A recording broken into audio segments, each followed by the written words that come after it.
março de 2020, a pandemia pelo novo coronavírus chegou ao Brasil, causando infecção e morte de milhares de pessoas. Autoridades e instituições buscam adaptações para combater a doença e avançarem nas pesquisas sobre cura ou vacina. Segundo a OMS, os pacientes internados não podem ter contato presencial com sua família. Muitos deles são idosos, não conseguem manipular um smartphone e nem todas as instituições permitem a presença do aparelho com o paciente. Além disso, muitos pacientes não conseguem se comunicar verbalmente. Na linha de frente, poucos profissionais dominam a comunicação difícil, menos ainda de forma virtual. Para apoiar profissionais e instituições, um grupo de estudiosos da comunicação desenvolveu o Comunicando Melhor na Crise, um projeto para disseminar boas práticas de comunicação online com pacientes e familiares para profissionais e instituições. Diversos documentos e protocolos foram produzidos sobre os temas de comunicação e visitas virtuais, todos disponíveis em nosso site www.ibcsinc.org. Se você faz parte ou representa alguma instituição que atende este grupo de pacientes, solicite nossos materiais pelo e-mail comunicandomelhornacrise@gmail.com ou pelo nosso site. Por lá e pelas nossas redes sociais, vamos disponibilizar as atualizações e colher experiências de diversas partes do Brasil, buscando melhorar e conectar pessoas. Todos merecem o melhor acolhimento e as informações mais precisas. Somos sempre melhores juntos.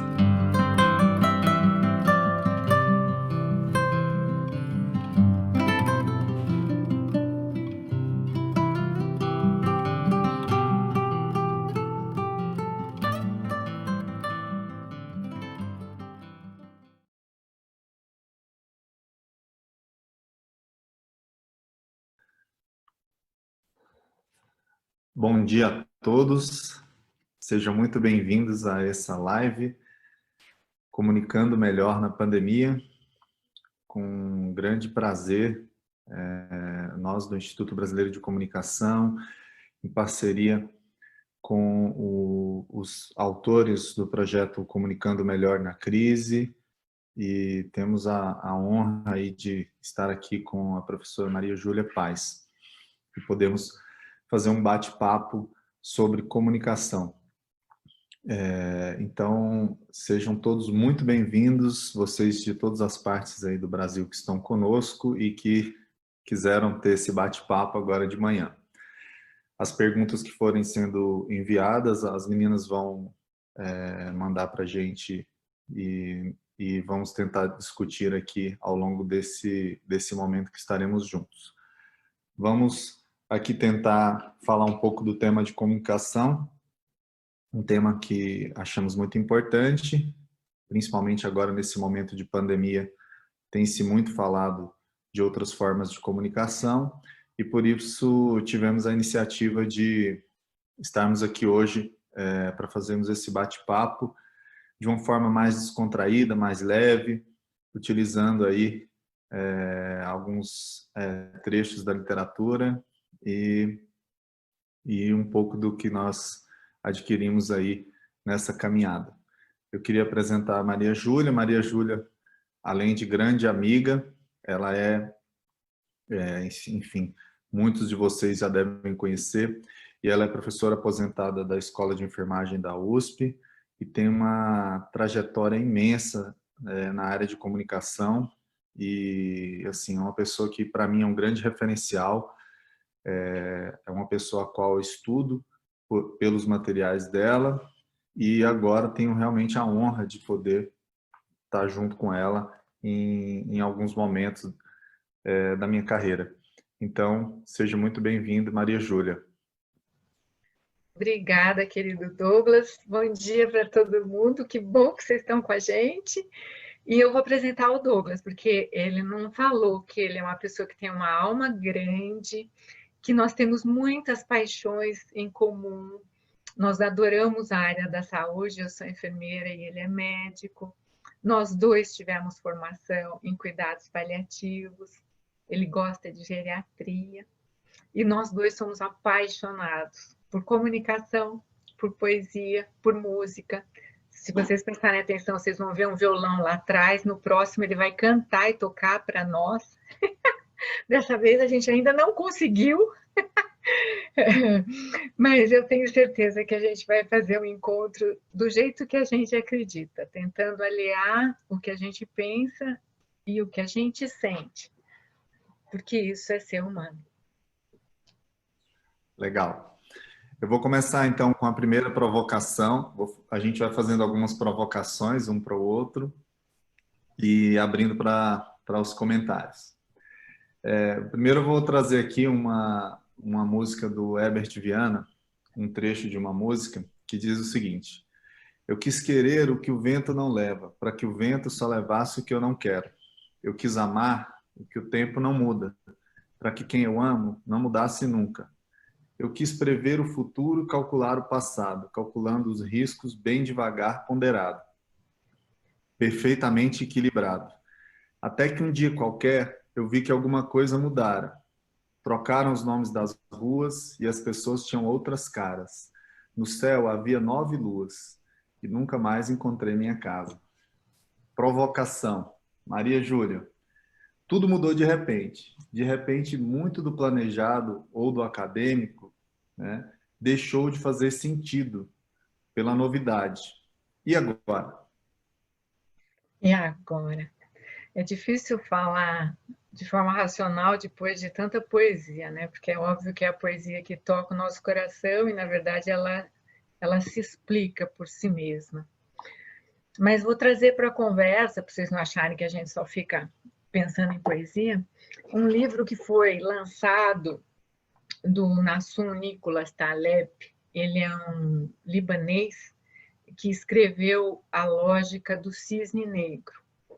E eu recomendo o livro, porque ele fala exatamente dessas questões de sorte, incertezas, probabilidades, conhecimentos, e o quanto a gente não entendeu que existe o cisne negro. O que é o cisne negro?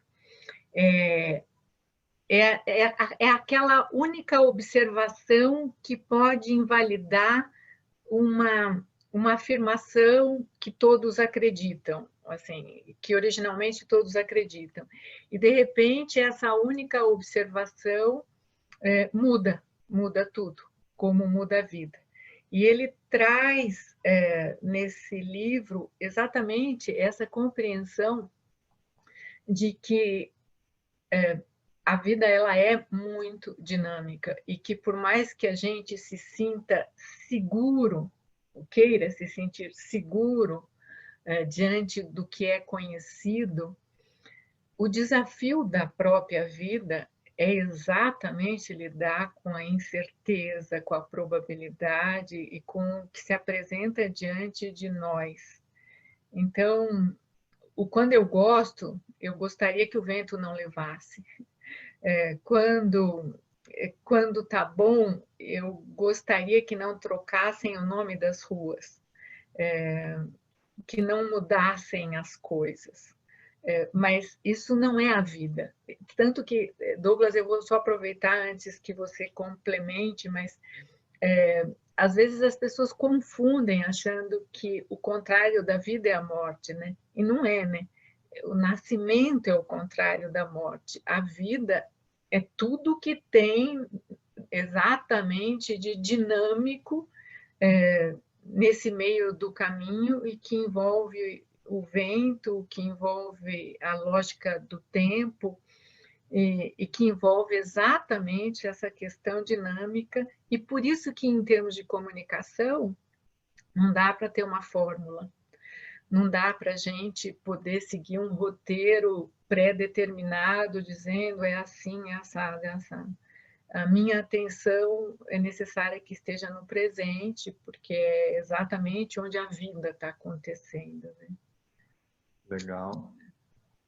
Eu vejo que a gente que tem um pensamento, principalmente os profissionais de saúde, né, muito voltado para os aspectos científicos, né, é importante deixar frisado que as incertezas, as novidades, né, esses problemas que acontecem de forma súbita, né, eles não são contrários à ciência, né? Eles, na verdade, eles são aquilo que nos estimula a criar novas hipóteses, né, para que possamos ter uma atitude consciente dentro de toda essa incerteza, né? Então, realmente, tudo mudou, né? Tudo mudou para todos, mas existe um caminho, só que agora as pessoas precisam tomar protagonismo para criar esses caminhos em conjunto, né? E não somente esperar soluções prontas. Ser o que elas são, co-criadoras da realidade, né? Não só criaturas, mas co-criadoras da realidade. Então, o que eu trouxe para te cutucar, já que você é mineiro, não te apresentei como mineiro, mas já vai mais uma informação, é o Guimarães Rosa, que seríamos nós sem o Guimarães Rosa, né? Outro mineiro, por isso que eu fui atrás dele, além de ser uma paixão, porque acho que o Grande Sertão, Veredas, explica muito até do que a gente tem vivido nesse momento. E ele também, assim como você, era médico, né? Além de escritor, de diplomata, enfim.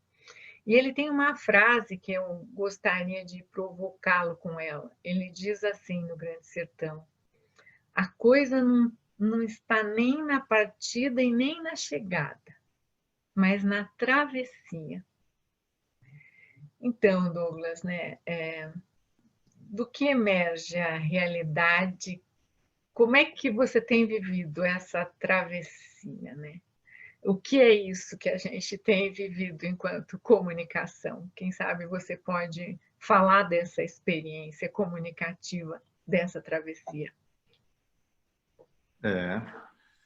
Guimarães Rosa. E, bom, eu estou aqui com meu pão de queijo. Né? Ele está escondido. Quando você vai falando, eu vou comendo. Mas, assim, para mim, eu acho que tem sido... no início foi traumático, e é interessante isso, porque esses cisnes negros, né, que mudam completamente aquilo que vinha, as crenças anteriores, né, e que nunca mais deixa voltar para trás, né, são coisas que fazem parte da vida, né, da sociedade, da vida social, da vida acadêmica, né. E é interessante que esse aspecto de viver isso de forma traumática, ele mostra uma fragilidade nossa, e mostrou minha também, né? Porque logo que começou isso, a primeira coisa que veio foi: nossa, como é que as pessoas vão se comunicar agora? A gente que fala o tempo inteiro de que comunicação é essencial, e a gente prega muito essa coisa do presencial, de repente muda tudo, e muda para um jeito que a gente teria que adaptar. Não veio pronto também essa mudança. Então, para mim, eu no início foi difícil, mas eu acho que foi um grande impulsionador de mudanças também. Porque, assim como depois o próximo livro, depois do Cisne Negro, né, do Nassim Taleb, que é o Antifrágil, ele coloca a importância de nós não somente sermos resilientes, mas que nós possamos gerar um crescimento real dentro de uma crise. Então, eu acredito que nós estamos vivendo algumas transformações importantes, e eu não gosto de dizer felicidade, porque num momento desse não é uma coisa palpável para mim, mas existe uma evolução em andamento. Então, essa travessia começou mais difícil, mas agora ela está se tornando um pouco mais serena. Aquilo que é o que é. Que legal. E você sabe que quando eu pensei nessa questão para te fazer, eu pensei muito também como ficou claro com esse cisne negro, né, com essa realidade, com essa mudança, que a realidade emerge dos relacionamentos, né, Douglas?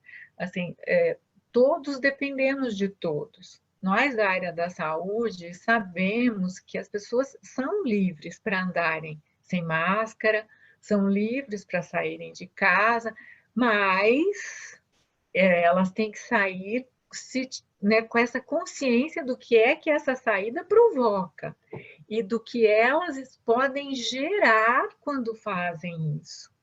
Então, eu entendo que esse é um momento muito interessante onde fica claro que assim, nós nos construímos e construímos a realidade exatamente a partir do nosso comportamento, das nossas posturas, das nossas ações, e isso é comunicação, né? A gente aborda comunicação, nós dois somos da linha exatamente de que a comunicação envolve palavras e envolve posturas, gestos.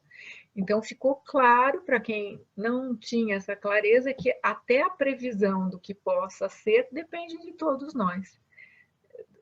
Depende de você, de mim, de todo mundo, de quem estiver junto e de quem eventualmente estará, enfim. Isso é muito legal, né? Desafiador, como a vida. Muito bom, obrigado.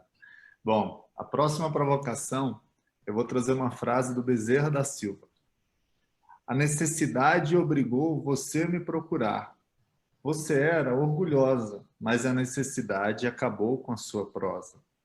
Bom, nesse momento, fala-se muito de comunicação, né? Olha, a comunicação ela se tornou importante, a comunicação se tornou essencial. A provocação é a seguinte: quando é que a comunicação não foi essencial? E será que ela só é importante, se tornou importante agora, durante a pandemia? Nossa! Então, vamos trazer gente boa para a conversa. Eu vou trazer o Yuval Harari também, né? Esse judeu, historiador, que é professor na Universidade de Jerusalém, e que tem escreveu Sapiens, escreveu Homo Deus, escreveu 21 lições do século XXI. E no Sapiens, para começar a conversa, ele fala que exatamente o ser humano pôde evoluir. Um dos motivos da evolução do ser humano é a sua capacidade comunicativa. Ele foi capaz de criar códigos, e criando códigos, o outro pôde aprender com a experiência do outro. Ou seja, eu pude aprender com a tua experiência porque a gente aprendeu a falar uma mesma língua. Eu pude te contar que existia um mamute ali, que era melhor você sair correndo para lá, e isso fez com que a espécie evoluísse, sobrevivesse, crescesse, e que permitisse, inclusive, que a gente desenvolvesse a capacidade empática e de compaixão. Porque eu pude começar a compreender algumas questões que são suas. Então, por mais que a necessidade acabe com a prosa, né, o Bezerra da Silva, ela modifica a prosa, ela acaba com um tipo de prosa, né, mas não com a prosa, porque é exatamente o nosso aprendizado é feito a partir do desenvolvimento das nossas relações. É por isso que a comunicação foi e é sempre a base do cuidado. Eu não consigo entender, inclusive, que necessidades você possa ter se eu não estiver atento a você, se eu não estiver ao seu lado, se eu não estiver te ouvindo, se eu não estiver prestando atenção em várias das suas expressões. Então, pode se modificar, acabar um tipo de prosa, que é isso, assim, eu já não consigo mais abraçar todo mundo que eu tenho vontade. Eu já não consigo mais fazer um toque afetivo se não for usando uma luva. Eu tenho que aprender a sorrir com os olhos mesmo, claramente com os olhos, já que eu uso máscara, enfim. Mas isso não significa que a comunicação não seja fundamental para o nosso desenvolvimento da nossa própria espécie. Né? Bem legal. Realmente, uma pessoa me perguntou assim, porque antes vocês falavam da comunicação tentando que as pessoas aprendessem pelo amor. E agora elas estão aprendendo pela dor. E eu respondi da seguinte maneira: na verdade, eu entendo diferente. Eu acho que antes as pessoas também aprendiam pela dor, mas era uma dor crônica. E agora a gente está com a dor aguda em cima de uma dor crônica, né? Então, porque já existia uma dor muito forte com relação à comunicação, tanto com relação ao tipo de cuidado que se entrega nas instituições, a comunicação de dados também muito difícil entre as instituições, ou seja, a perda de dados, repetição de exames, como o sistema se comunica com o próprio cidadão, né? Ou seja, os cidadãos procuram assistência e não tem uma resposta, não são acolhidos pelo sistema e eles se perdem no sistema, né? Então, acho que agora só veio mais dor, né? Tinha dor, agora tem mais dor. Infelizmente, eu acho que você está certo. Porém, é aquilo que já está dito também pelos sábios orientais, né? Crise é risco e oportunidade. A hora que a dor se torna intensa, as pessoas buscam o sistema, ou seja, é exatamente o movimento de eu me tornar melhor, exatamente porque está exposto essa dor toda, né? É isso aí. Legal. Você agora. Eu estava olhando aqui e vou te trazer um outro mineiro, um outro cara que eu gosto muito, que foi psicanalista, educador, teólogo e do meu ponto de vista, um grande escritor. Ele escreveu coisas que eu gostei muito de ler, o Rubem Alves. E aí o Rubem Alves, ele, em vários momentos das suas crônicas, ele fala que a gente ama não é a pessoa que fala bonito, é a que escuta bonito. Isso em comunicação tem a ver também com isso, tudo que a gente já está colocando, né? Como é que a gente tem escutado na pandemia, né, Douglas? Exatamente depois de você trazer essa dor toda, porque a gente sabe que quando a pessoa está com dor, é mais difícil, inclusive, dela escutar, né? Dela ter uma boa escuta. É quando eu estou bem que eu consigo fazer uma boa escuta. Então, conta um pouco dessa sua experiência da escuta online, dessa experiência na pandemia. Bom, eu acho, e eu tenho visto muito, que a escuta, ela exige talvez mais esforço do que a fala. Eu acho que as pessoas que têm dificuldade de ouvir, elas começam a falar, né? E elas preenchem um espaço, às vezes, que não era para ser preenchido ou que ainda está fora de ordem, né? Às vezes começa a falar antes de terminar de ouvir, né? E eu vejo que essa responsabilidade da transferência de informação, eu gosto de citar como se fosse uma jarra, né, de água em que nós vamos encher em duas pessoas. Eu vou encher uma parte e a outra pessoa vai encher.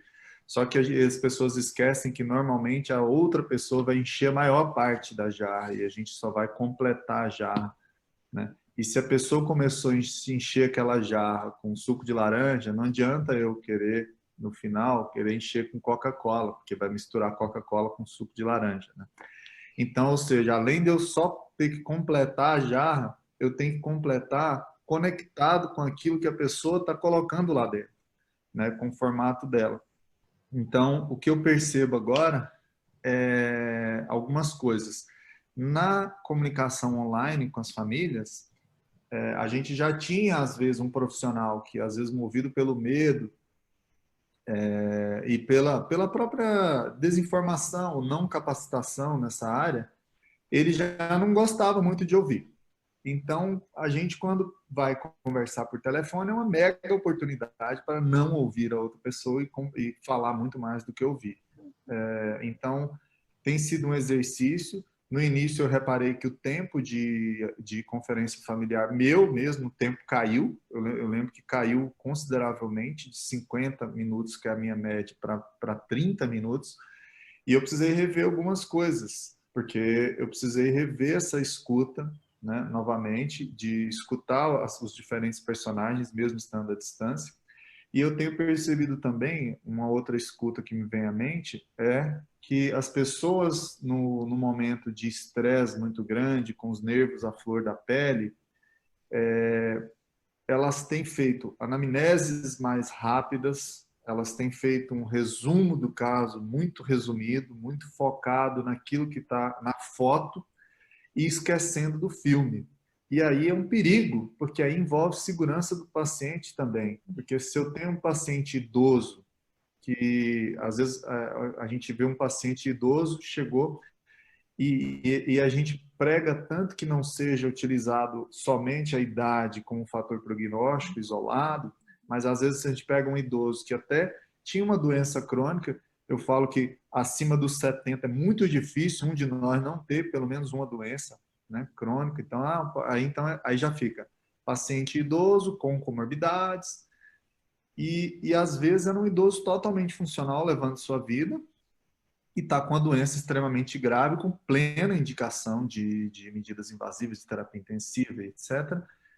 E que às vezes isso é prorrogado ou até, né, evitado de forma que são levados em consideração essas informações porque não teve uma escuta adequada, não se preocupou em fazer o básico, que é fazer uma anamnese adequada do paciente. E aí depois vem aquela chuva de conflitos que a gente vê, né, que já é as consequências disso aí tudo, e que, na verdade, eu falo que às vezes o pessoal fala assim, eu estou preocupado com o conflito. Eu falo assim, não, eu estou preocupado com o paciente.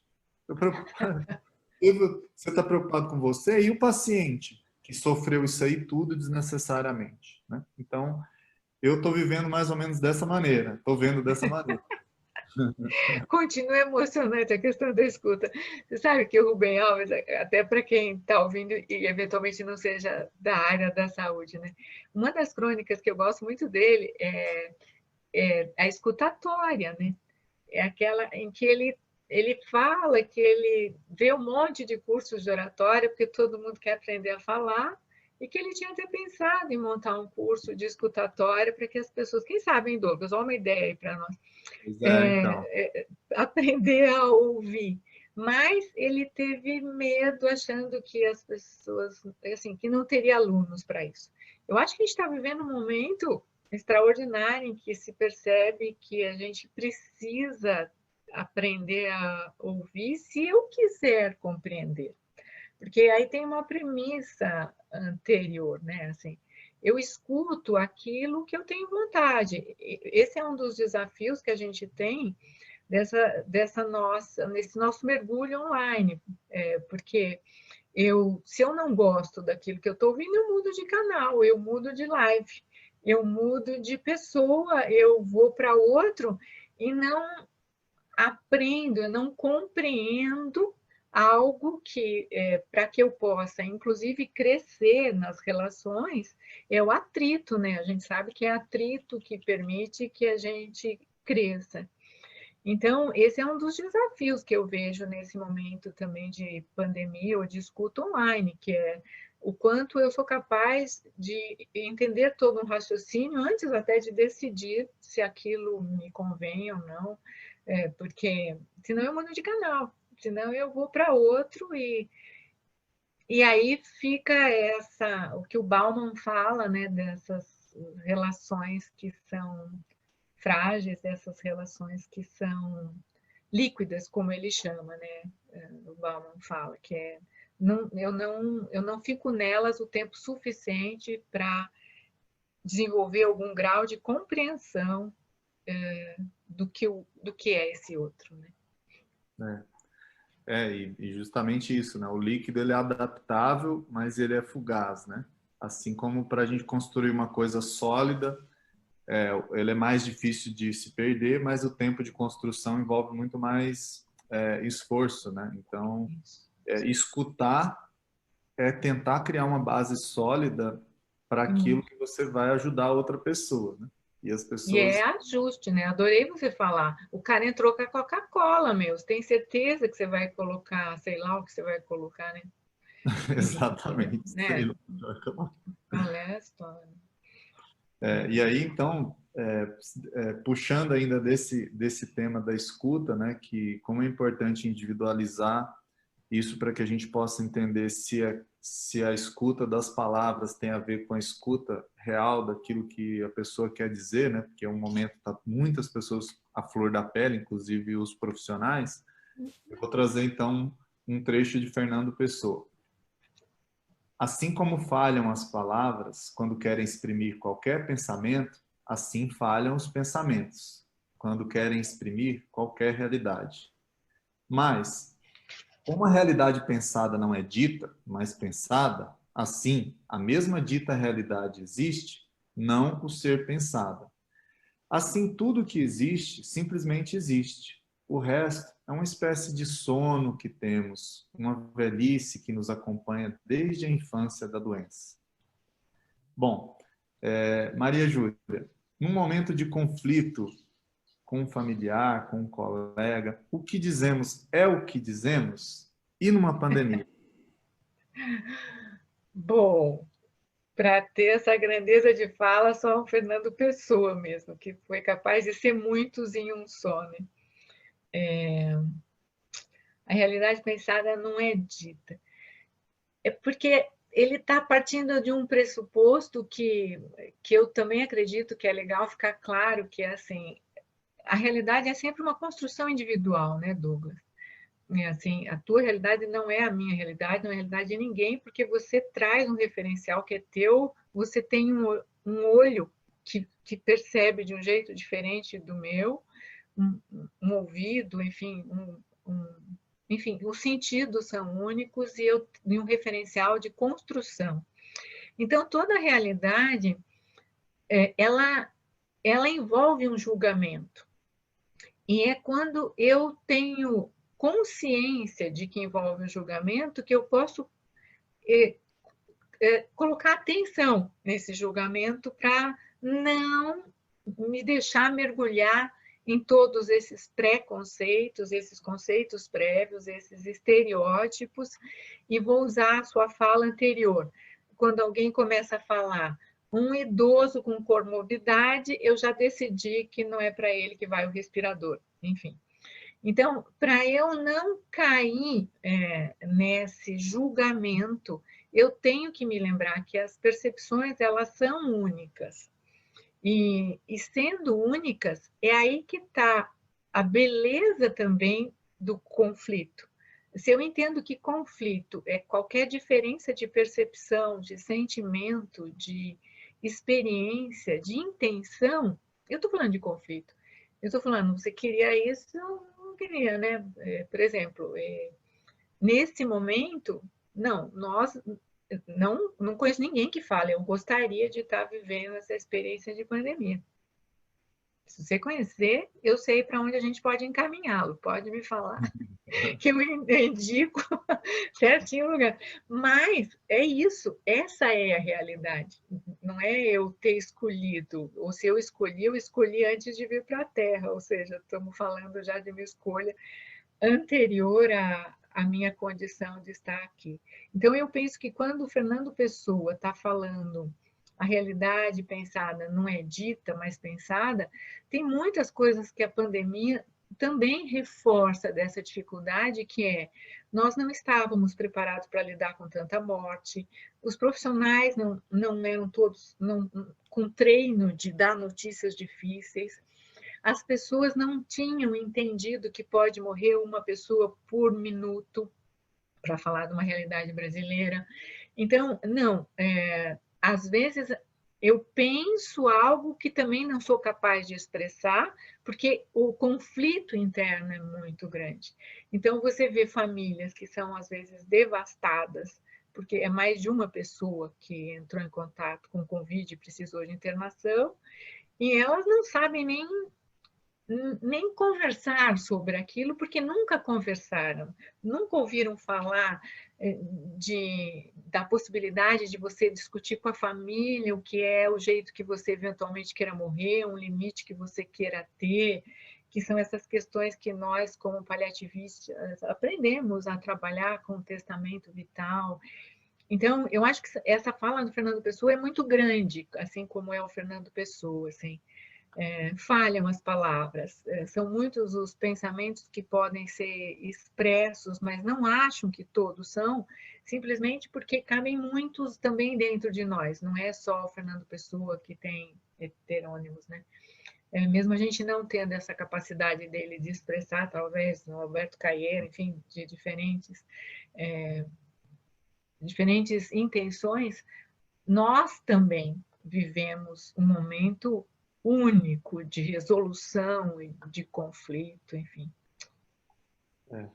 Eu gosto de falar que o conflito, né, ele vem, é a forma de algumas pessoas expressarem o sofrimento delas, e aí eu venho sempre numa linha o seguinte: bom, numa pandemia, todo mundo tem o direito de sofrer, até porque nós, profissionais, também estamos em grande sofrimento, né?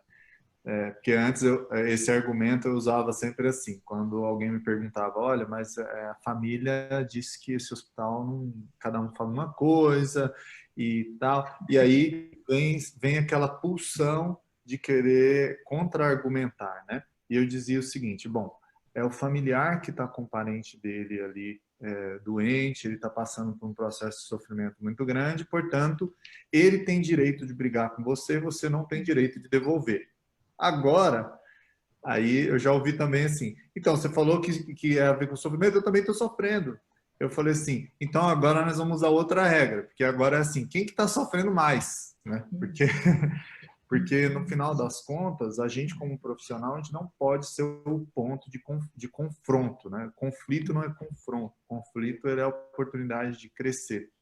Então, a gente já teve reuniões complicadas, inclusive envolvendo ameaças e tal, mas que felizmente conseguimos seguir por um caminho de acomodação, voltando novamente o foco, né, para o cuidado do paciente. Então, eu acho que tem tudo a ver esse momento com a gente pensar assim, a forma que a pessoa expressa o sofrimento dela, a gente precisa tentar entender que tem uma subjetividade somada com a realidade social que ela está passando, os lutos, né? E a soma disso tudo saiu aquela palavra que ela usou. Quando ela fala que você demorou 100 anos para trocar o remédio, né? Não é que ela quis dizer que você foi no ano de 1920, você, né, até hoje, ou então que você está no futuro. Ela usa uma metáfora para colocar o tamanho do impacto daquilo dentro dela, né? Quando eles chamam a gente de incompetentes, né? E isso dói na gente, porque só dói o que é verdade, né? Então isso dói porque a gente é todo mundo um pouco incompetente mesmo, né? Então, ao invés da gente querer sair defendendo um currículo que, na verdade, o familiar nem estudou seu currículo para te chamar de incompetente, a gente tenta optar por dizer assim, realmente eu tenho muitas coisas a melhorar. Nesse momento, eu quero ver o que é que eu consigo te ajudar no cuidado do seu pai, né? O que é que eu posso melhorar para cuidar do seu pai. E esse caminho, normalmente, quando não fere os princípios éticos, ele vai por eu vou dizer assim, ele leva a gente por um caminho de muito mais paz, né, dentro dessa pandemia. Bom, vou puxar agora um trecho do livro Sabedoria do Deserto, do Anselmo Green. Você vai pular eu? É sua vez. Deixa eu fazer uma pergunta, não deixa eu trazer.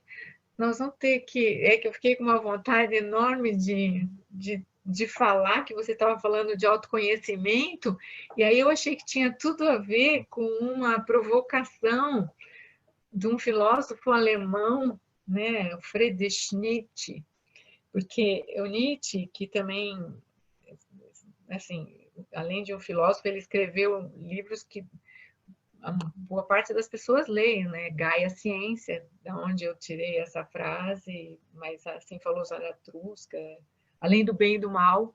Olha, imagina alguém que é capaz de filosofar além do bem e do mal. Mas o que ele diz que tem a ver com essa questão do autoconhecimento que você falou aí por último, dessa atenção ao que existe em mim, né? Porque você falou assim, e é mesmo, a gente não é competente para tudo. Claro que não. Ninguém teve aula de como lidar com a pandemia, né? Como ser um profissional de saúde na pandemia. Ninguém. E aí o Nietzsche, ele fala assim, há mais razão no seu corpo que na sua melhor sabedoria. Gente, eu acho isso maravilhoso. Vou repetir, há mais razão no seu corpo que na sua melhor sabedoria. E aí a provocação é isso, como é que tem sido lidar com toda essa dimensão não verbal, que é a maior parte da nossa forma de expressão, nesse momento, né, Douglas? Conta um pouquinho. O não verbal, eu também eu gosto de repetir isso, né, que a maior parte da nossa comunicação, né, 70 ou mais por cento, acho que até mais do que 70%, e na maior parte das vezes é uma resposta involuntária, né, do nosso sistema nervoso autônomo àquele momento que nós estamos vivendo, né? E muitas pessoas me questionaram muito no início sobre se as comunicações online a gente conseguia ter um grau de empatia adequado e a gente conseguia também avaliar ou observar os aspectos não verbais da comunicação, já que assim nós estamos comunicando 70% não verbal online. Então, complicou mais, né? E aí, no início, eu também tive muita resistência. Eu falei, isso eu acho que não vai dar certo, né? Mas não tinha outro caminho, né? Interessante que a recomendação foi bem clara do isolamento compulsório, então não teve outra escolha, tinha que ser esse caminho, ou então a gente ia continuar falando só por telefone com as pessoas, que eu acho que não é o mais adequado. A gente perde, então, muita coisa quando a gente, do não verbal, quando a gente fala só pelo telefone, porque a gente vai ter que tentar medir somente pela entonação de voz, pelas pausas, né? Que fica bem mais complicado.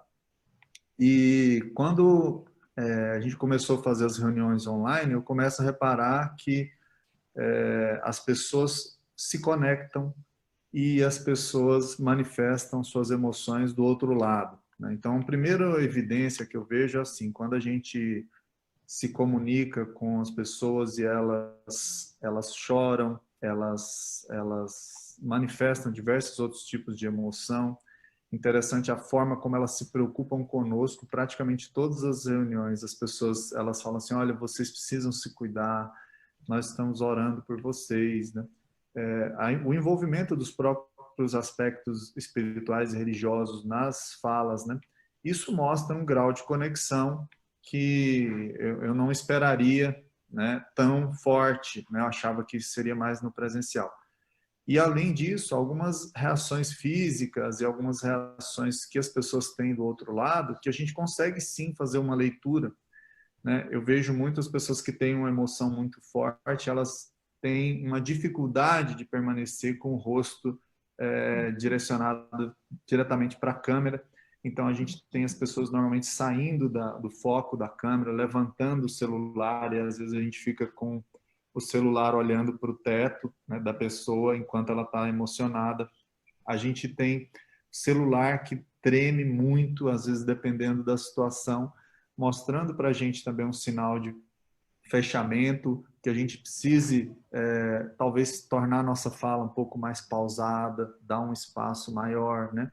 Então, eu acredito, né, e aí puxei referencial teórico para isso também, porque existem estudos que mostram, né, essa experiência vicárica relacionada à empatia. Os estudos disparando os mesmos grupos de neurônio, com a pessoa presenciando uma reação ao vivo e um vídeo, né? Então, até assim, as pessoas choram no cinema, né? Então, essa comunicação ela já existia, a gente está agora no momento de aperfeiçoar ela. Então, eu tenho visto o não verbal assim. E, por último, eu tenho visto no dia a dia. A gente vai ver os colegas, né, que é uma coisa que eu falo que muitos canais se abriram de apoio aos colegas, né, para cuidar das equipes, mas nem sempre os colegas têm essa atitude de buscar. Então, quão importante é a gente observar o não verbal das pessoas que estão à nossa volta. Vai falar assim, mas o que eu vou observar no não verbal dele? Eu falo assim, você vai observar se ele está diferente, porque o normal dele, você já conhecia, é uma pessoa que você convive todos os dias, agora a pessoa está mais quieta, a pessoa, ela não precisa estar chorando todos os dias. Ou ela está mais irritada, ou ela tem comportamentos de inquietude, né? Então, realmente, esses pontos talvez sejam um gatilho, um trigger para a gente poder oferecer ajuda, oferecer uma escuta e talvez também sinalizar ao pessoal da saúde mental, porque eu sei que tem muitos colegas que estão sofrendo muito e não vão, e você conhece as pessoas, você fala, isso aí não vai procurar ajuda de jeito nenhum, né? E aí, quando a gente fala, que eu falo, não, eu faço acompanhamento psicológico, aí as pessoas já falam, não, psicólogo, aí, entendeu? E essa pessoa sofrendo demais, precisando. É muito louco. Assim, e uma coisa que essa fala também me provoca assim, não tem como não existir não verbal, né? Assim, eu tenho que prestar atenção no meu corpo para me conhecer e também, né, Douglas? Assim, se sou eu que estou exatamente como você disse, mais quieto, eu também tenho que me perguntar por que eu estou mais quieto. Se sou eu que não consigo parar de sei lá o que, balançar a perna, ou de comer, ou de sei lá que comportamento seja diferente, é a forma de eu conhecer, até porque o primeiro código que a gente tem para criar relacionamento é o não verbal. A criança chora, né? Ela não fala, oi mamãe, estou querendo mamar. Ou, né, troque minha fralda, por favor. Não nasce com essa capacidade. Você vai aprendendo, e é por isso que tem estudos maravilhosos falando que a mãe reconhece o choro do seu filho, né?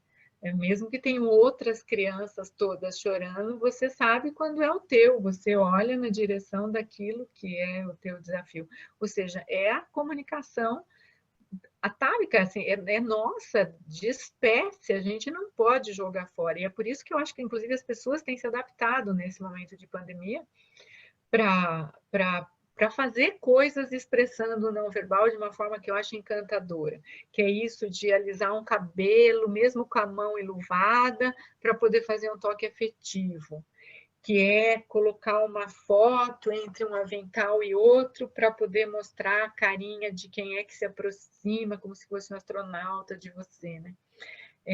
Ou então, esse cuidado, no caso do nosso HCzão aqui em São Paulo, que é possível usar o robô, que gracinha eles estarem falando, né? Não, o moço do robô, quer dizer, eles procuram um rosto atrás, ou seja, é uma comunicação que a gente a gente aprende com esse contexto, mas não podemos abrir mão de estar atenta a ela, né, Douglas? Com certeza, com certeza. Bom,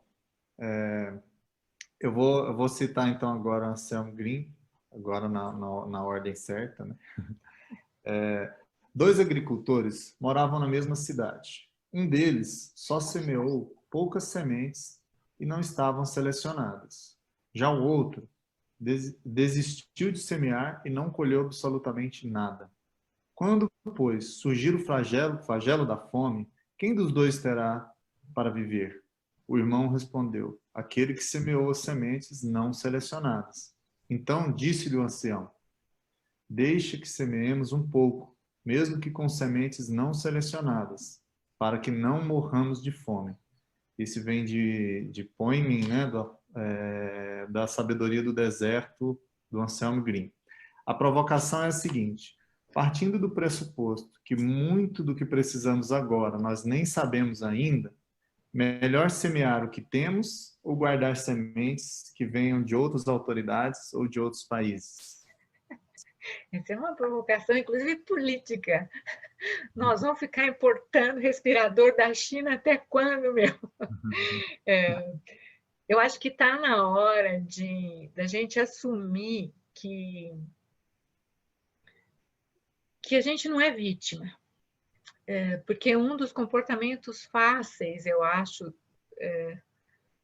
é da gente culpabilizar alguma questão fora, culpabilizar uma outra pessoa e não assumir a responsabilidade que se eu tenho a semente, se eu tenho, e aí esse ter a semente, para mim, é realmente uma sabedoria do deserto. Eu tenho algo que gera vida. Né? A semente é isso, ela tem a árvore dentro da semente. Ela tem, existe a vida dentro da semente, né? Então, a hora que eu semeio, ou seja, a hora que eu provoco vidas, nesse momento, é como se eu reconhecesse algo que historicamente também é verdadeiro, que assim, depois de um período de grande incerteza na história humana, parece que sempre teve uma explosão de vida. Então, esse é um momento extraordinário para que a gente aprenda a desenvolver algumas questões online, para que a gente possa aprender a trabalhar melhor com a terminalidade da vida, para que a gente possa nos capacitar melhor para ouvir, para que a gente possa conversar sobre notícias difíceis, conversar sobre medos, conversar sobre tudo isso, mas não como vítima, como alguém que é dono da semente. É assim, está na hora da gente assumir o que é. É engraçado porque Alberto Camus, né, um dos livros que eu reli nesses momentos emocionantes que a gente está vivendo é A Peste. E ele fala que a espécie humana é a única espécie que hesita em ser o que é. Eu acho isso tão genial. A gente hesita em reconhecer o nosso divino, né? A nossa capacidade de, diante de qualquer contexto, mesmo um deserto, fazer escolhas e não se posicionar como vítima diante das situações, mas ser proativo nesses momentos de incerteza, que tem a ver com o livro que você também citou, né? Do Nassib, Antifrágil. Qual é, meu? Né? Você entendeu que a vida é dinâmica, como é que é? Ou seja, de plantar, né? Eu acho que tem isso me chamou muita atenção, eu quis colocar essa provocação para ouvir você, justamente porque isso tem, eu lembro que eu já ouvi também em um dessas palestras agora recente no período de pandemia, das pessoas, tanto da questão do pensamento de grupo, né, que é uma questão forte, que se tornou forte no Brasil, né, o pensamento de grupo, que é aquele que coloca, às vezes, até os valores éticos em questionamento na busca por se permanecer em um grupo, quanto a gente também dessa terceirização, né, em que as pessoas, né, culturalmente, ao encontrarem um culpado para determinada coisa, elas dão o problema como se fosse resolvido. É como se, olha, então eu achei o culpado da pandemia. O culpado não é o vírus, o culpado é algum terceiro, né, relacionado ao vírus. Né? Quando ele achou o culpado, é como se ali as responsabilidades se esgotassem, que, na verdade, pelo contrário, né? Eu acho que a gente precisa, muito mais do que ter esse foco em ficar sempre aguardando, sempre do lado de fora, é a gente entender que a gente já está imerso e que todos os profissionais são responsáveis dentro das suas áreas por inovar. E a inovação faz parte, né, não de ter condutas imprudentes ou de ter imperícia, nada disso, mas faz parte muito mais agora de ciência aplicada, da gente utilizar aquilo que já está validado, mas de uma forma diferente, de adaptar os serviços, de adaptar a nossa vida. Então, assim, nós nos tornamos mesmo responsáveis, né? Então, a ascensão das comunicações sociais, das redes sociais, ela traz muitas possibilidades de fornecer sua opinião, mas o que nós precisamos agora, muito mais até do que o fornecimento das opiniões, é o fornecimento das ações, né? É isso que eu levo um pouco disso. Nossa Senhora, nós vamos ter que encerrar meia-noite hoje, de tanto que dá vontade de ficar conversando. Mas agora é a hora de eu te trazer uma nova convidada. É uma, é uma senhora que nasceu na Ucrânia, mas viveu no Brasil, foi corajosa o suficiente para se casar com um diplomata, achar que não estava legal a vida. Isso eu estou falando de 1900 e pouquinho. Ela nasceu em 1920, então isso deve ter sido em 1940, por aí. E voltou para o Brasil, escreveu cartas extraordinárias para as amigas, tem muitos livros. A Clarice Lispector é alguém que eu também fico feliz de conviver em qualquer tempo, independente de pandemia. Mas ela fala uma coisa que eu quero te ouvir sobre isso. Ela diz: ouve-me, ouve o meu silêncio. O que eu falo nunca é o que eu falo, e sim outra coisa. Capta essa outra coisa de que na verdade falo, porque eu mesma não posso. Eu adoro isso. Douglas, como é que é essa história do silêncio na pandemia? É interessante isso também. O silêncio, eu gosto de falar que o silêncio ele é resposta, né? E o vácuo, ele é a falta de resposta, vamos dizer assim. Tá. Quando a gente está se comunicando, eu sempre fico me perguntando assim: essa minha resposta pode ser trocada por um silêncio? Né? E aí, se às vezes a resposta é sim, por que que eu não estou deixando esse silêncio acontecer? Né? E às vezes, no momento de comunicação difícil, né, tanto o não verbal da outra pessoa, quanto às vezes até a expressão clara de emoções explosivas ou de tristeza extrema, ela pede claramente, até como se fosse por escrito, né, um momento de silêncio, né? E no presencial, a gente às vezes consegue associar esse silêncio com um toque, né, quando a pessoa permite, com um abraço, com um olhar muito mais de perto, né? E chegar pertinho e ficar por perto é aquela presença que a gente coloca ali com a pessoa. Durante a pandemia, Dividir o pão de queijo. exatamente, dividir um pão de queijo. Agora, junto com isso, eu vejo que temos as reações, né, que eu vejo no geral dos profissionais, que é uma reação é uma soma do não verbal com todos os artefatos, porque eu falo que a gente tem muita inteligência, né, para criar situações de fuga. Então, desde quando nós não sabemos uma doença, não é que nós não sabemos, é uma doença idiopática, né? Nós não sabemos a causa, mas é idiopático. E aí a gente começa não é uma família que eu não consegui me comunicar bem com a família, mas não é isso, na verdade, essa família é difícil, esse paciente é complicado, esse filho é arrogante, esse colega é assim.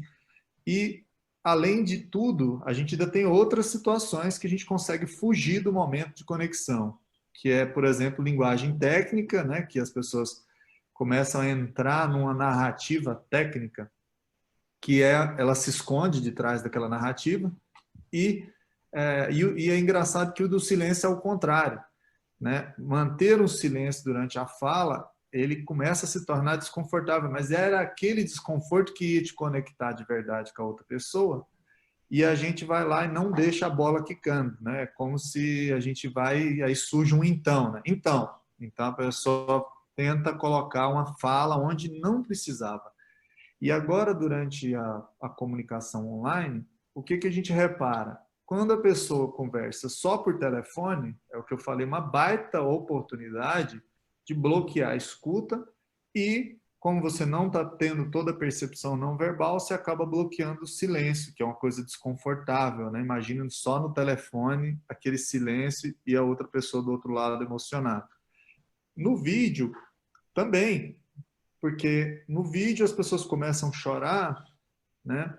Mas o peso do choro, o soluço, o comportamento, ele não está aqui do seu lado, ele está lá do outro lado. Então, eu tenho comentado, né, com os residentes e com o pessoal que o silêncio no online, ele é o nosso abraço.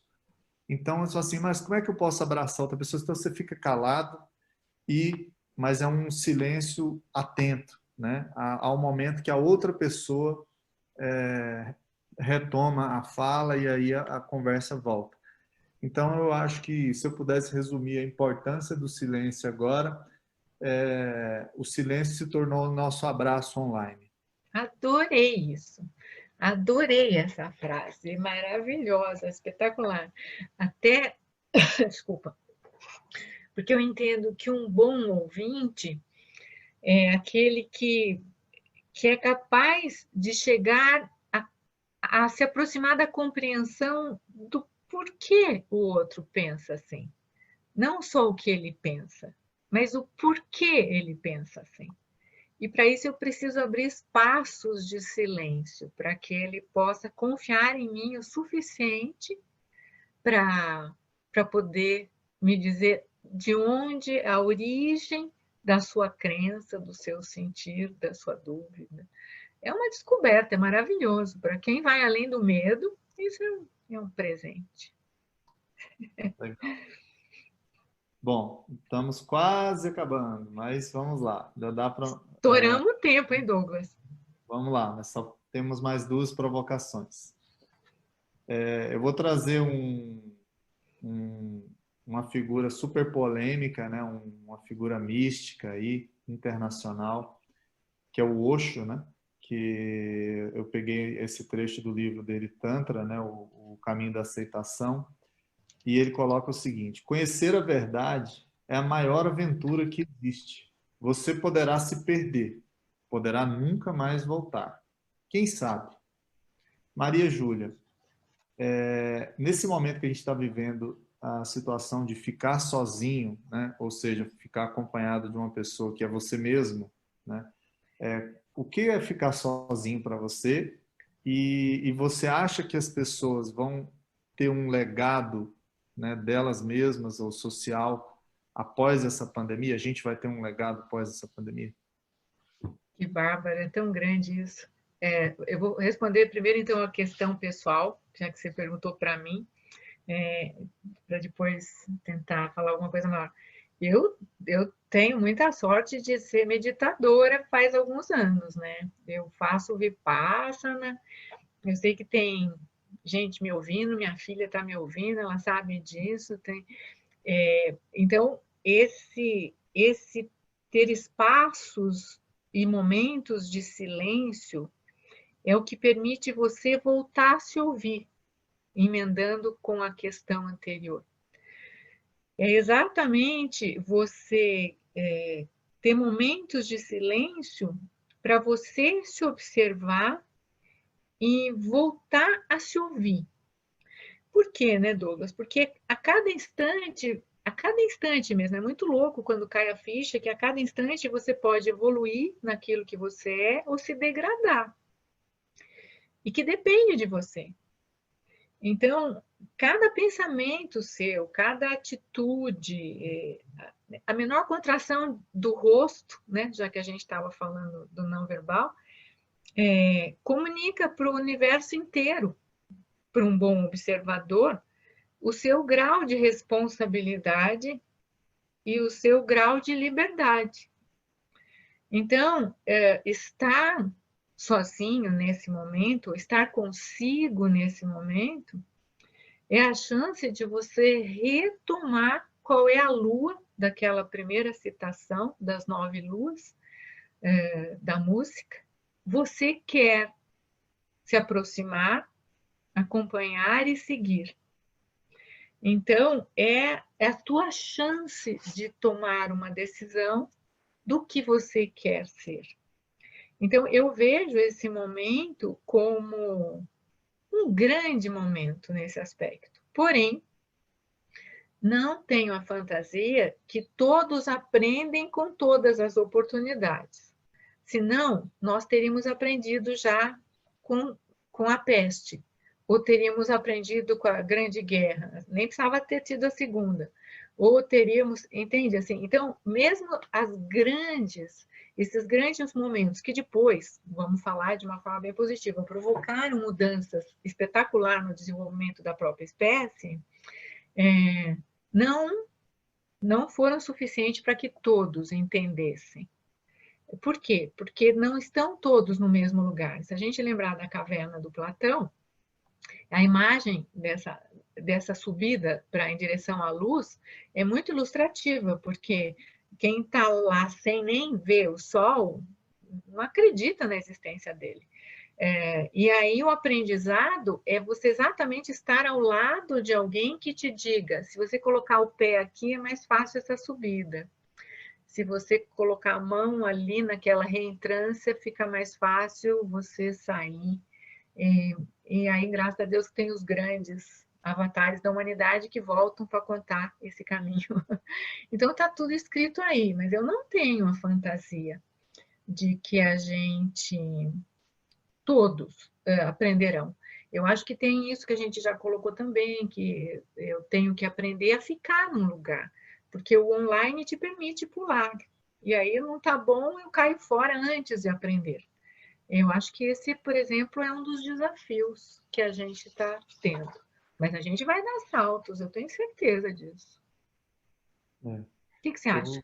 Eu acho que a crise, ela como até a gente já tinha comentado aqui, a crise ela é a oportunidade, mas ela não é o aprendizado. O aprendizado você gera se você tiver atitude em busca dele, né? Então, isso serve para a sociedade, isso serve até para os pacientes e familiares, né? Que eu acho que eles estão aprendendo de uma forma, às vezes, muito mais triste até, e as instituições de saúde, mas realmente existe um movimento de inércia muito forte, né, na sociedade, e você vê que hoje a gente já tem até atitudes a gente nunca passou isso, né, na nossa geração, de ter tantas mortes, né, diárias, né, por uma mesma doença, né, e a gente já tem parcelas, né, da população que vem naturalizando isso, né, e ao mesmo tempo temos aquela parcela que está no outro extremo do pânico e olha, agora o mundo acabou. Então, as percepções elas são muito diferentes, e eu acredito que está aí a oportunidade, e aí o depois a gente vai ter muito isso, muito dessa coisa de o que é que isso gerou em cada um, foi da atitude que esse cada um teve. Né? Então... Isso. É isso, né? O tudo, todo o tempo, o meu pensamento, minha postura, minha expressão. Última, porque a gente estourou o tempo, senão o povo vai achar que a gente enganou que... Mas não é, gente, é só porque a gente é apaixonada de verdade por tudo isso. Para concluir, eu trouxe o nosso poeta maior também, Carlos Drummond de Andrade. Outro mineiro, hein? Minas não exporta só pão de queijo, não, exporta poetas também. E o Carlos Drummond, quando ele fala do sentimento do mundo, por isso eu deixei essa por último, sentimento do mundo, né? Nesse momento em que a gente está lidando tanto com esses sentires todos. Ele diz assim: não serei o poeta de um mundo caduco. Também não cantarei um mundo futuro. Estou preso à vida e olho meus companheiros. Estão taciturnos, mas nutrem grandes esperanças. O presente é tão grande, não nos afastemos muito. Vamos de mãos dadas, O tempo é a minha matéria. O tempo presente. Os homens presentes. A vida presente. Olha que demais, Douglas. O que você se arrepende de não ter feito ou ter feito? Porque o tempo é presente. Ou que você planeja fazer também. Bom, essa pandemia foi esse cisne negro veio da forma clássica, né? Parece que tinha escrito no livro até, né? E pegou de surpresa, né? No início, eu vivi realmente uma fase muito de aquela assim, aí ó, não fez, agora tem a pandemia. Planejava, e agora veio a pandemia. Então entrou uma série de questões, né? Que eu fiquei até inclusive me pensando comigo até aspectos pessoais, pessoas que eu gostaria de ter falado, feito, agido diferente, e de repente chega a pandemia e força essa separação e essas coisas. Então, no início eu vivi muito essa coisa de olhar muito para trás, e aí um pouquinho depois do início eu vivi muito essa coisa de, sim, então depois da pandemia, que aí já vem uma situação seguinte, bom, então agora eles já vão descobrir a cura, a gente já, vamos programar aqui, ó, depois da pandemia nós vamos fazer isso, eu vou fazer aquilo. Bom, esse depois da pandemia foi demorando, né? E eu fui entrando num estado adaptativo que hoje eu tento imaginar da seguinte maneira. Olhando para trás, eu tento agora ver que eu não me arrependo, na verdade. Eu fiz o que eu tinha que ter feito, né? Eu acho que ter planos é legal, mas eu não posso me escravizar por eles, porque os planos, eles são somente diretrizes, né? Eles não são... você pode fazer o compromisso com a estrada, mas você não pode fazer o compromisso nem com a porteira nem com a fazenda, né? Porque você não sabe se você vai chegar lá e vai ter porteira, você não sabe se você vai chegar lá e vai ter fazenda. Então, eu acho que hoje eu estou tentando, ao invés de olhar lá para trás e olhar para frente, eu tenho olhado mais para o lado. E aí, como é que estão as coisas acontecendo ao meu lado nessa travessia? Que bárbaro, que delícia, é isso mesmo, vamos junto. Quando o Drummond fala, né, o tempo é presente, os homens são presentes, a vida é presente.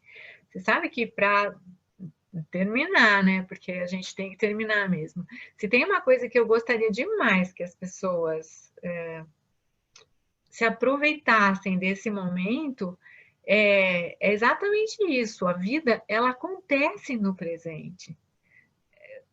O restante pode até ser kairos, ou seja, pode ser um tempo de coração, de coisas maravilhosas que ficaram na gente porque nós vivemos e conseguimos desenvolver o sentimento, a saudade, né? Que palavra linda também. Mas o restante, e é muito louco, porque o que você é depende do que você está sendo, né? O que será depende do que você está sendo. Então, eu vou me despedir já, Douglas, para você se despedir também. Eu gostaria muito que a consciência, assim, a nossa consciência, não se esquecesse que a gente aprende por contraste. Existem eventos, né, que fala para a gente, hora de crescer, hora de mudar, de passar adiante, de evoluir. Eu acho que a gente está vivendo exatamente isso, né? Olhando para o lado, exatamente isso, a gente tem um momento de melhorar a nossa compaixão, a nossa bondade, e se todo mundo, ou pelo menos eu digo que eu gostaria muito de buscar e construir um mundo melhor, eu acho que é o momento da gente se perguntar, né? Para uma pessoa que fala que busca um mundo melhor, que busca generosidade, que busca fraternidade, né? O que eu devia estar fazendo agora? Eu acho que essa é uma pergunta que eu quero me fazer todo dia, assim, que eu convido as pessoas que eu amo a fazerem. Então, para quem tem um discurso de eu quero um mundo melhor, então me diga o que você devia estar fazendo agora. E aí eu te agradeço o convite, te agradeço a parceria, agradeço por você estar fazendo o mundo melhor e por eu fazer parte desse mundo. Eu também partilho essa vontade, essa intenção. Obrigada. Obrigado. Bom, eu quero te agradecer também. Foi bem legal ter essa conversa com você, tomar esse café aqui com você. Aprendi muito. Eu espero que tenha sido também proveitoso para as pessoas que estão aí. Eu acho que quem estava aqui conosco, a gente se sente abraçado virtualmente por todo mundo, né? Tá todo mundo nesse barco, né? Estamos juntos. Muito obrigado mesmo, Maria Júlia. Eu quero deixar também aqui o nosso agradecimento para a Vitória, para a Pá, para a Valéria Palma, que nos ajudaram a organizar aqui a nossa live, né? Então, muito obrigado. Todos os membros do Instituto Brasileiro de Comunicação, os nossos colegas que nos ajudaram a escrever os materiais do Comunicando Melhor na Crise, então a Sara, o Sedote, a Milena Câmara, né? Então aí está eu e a Maria Júlia, estamos aqui. Queria mandar também um abraço para todos vocês aí do Brasil e convidar vocês para acompanharem aí esse projeto, né, que é o Comunicando Melhor na Crise, lá no site bcsinc.org, e lá tem todos os materiais, né, que a gente produziu na intenção de ajudar as instituições a se comunicarem melhor e conectar mais pessoas, né? Se uma pessoa puder multiplicar isso para outra ou para mais duas, já vai ajudando e mais pacientes vão agradecer. Em breve, nós vamos disponibilizar também para as instituições e para vocês aí uma capacitação totalmente gratuita sobre essa comunicação na crise. Estamos gravando e foi um grande prazer. O último recado que eu deixo vai na linha do que a Maria Júlia falou. Esse é um momento de muito foco nas atitudes, né? As nossas competências elas vão se formando ao longo da vida com conhecimentos, habilidades e atitudes. E esse momento agora ele questiona as nossas atitudes, né? O que é que nós estamos fazendo em busca daquilo que nós recomendamos e queremos para o mundo. Então, esse momento não tem mais coadjuvante. Todo mundo é ator principal. E você pode ser um ator principal ativo ou passivo, mas você não é mais coadjuvante já no meio dessa pandemia. Força para todos os profissionais de saúde.